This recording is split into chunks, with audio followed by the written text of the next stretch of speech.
9 p.m.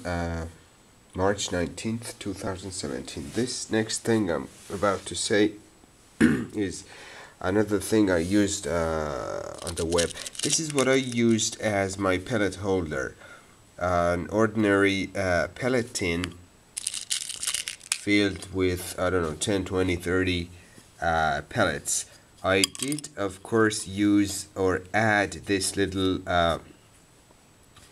sponge here to serve as some form of cushioning, because I didn't want the pellets inside the pin to get knocked around inside there as I walk and stuff, and probably deform, because a deformed pellet is basically a recipe for disaster. I mean, it highly increases the odds of you missing the target.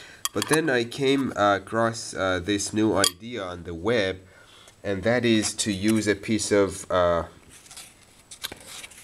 foam that is used to insulate water tubes or other kinds of tubes, I think, outside the building from the frost, and then using this cutter thing to cut it and slit cuts all around it to insert the pellets into it to serve as a handy dandy pellet holder.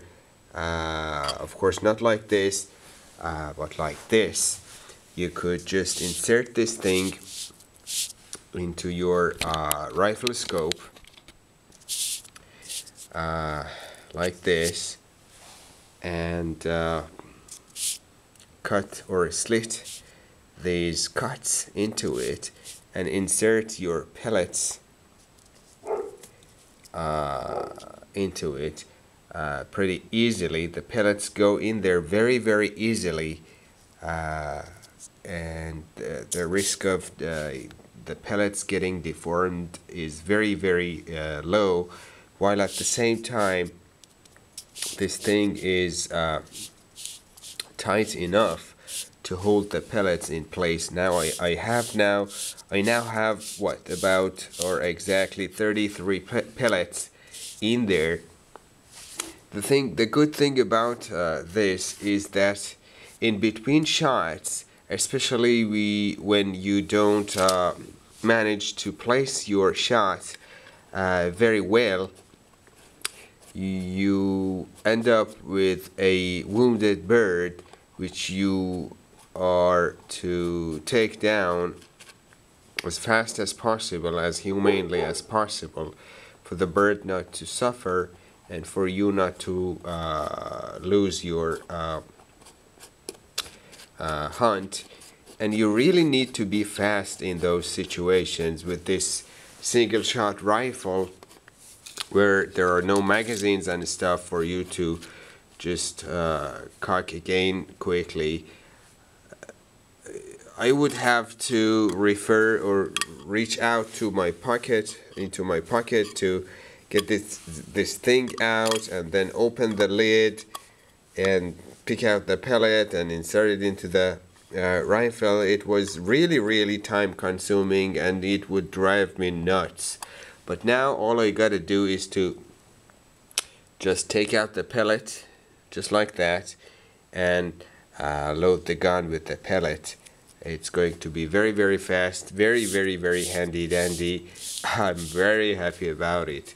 I'll be putting it into practice. On a side note, I'm using this new base for my rifle scope, and this new configuration, because of this Magnum rifle, and because the clamping pressure of these bolts and nuts here is not enough to hold the scope in place.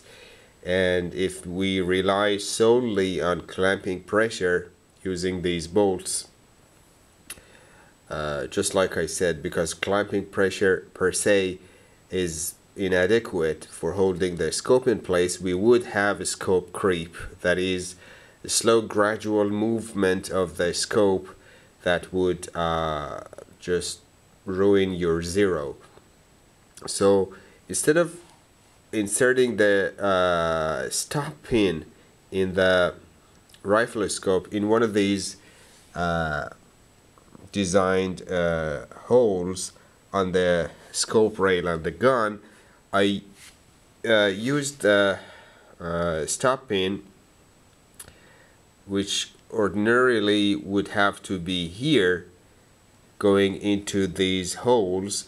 I turned the rifle scope base around, and now the stop pin is here, and instead of inserting it into the holes here or here, it is now just outside here. I don't know if you can see that. I think you can now. Hanging out and leaning against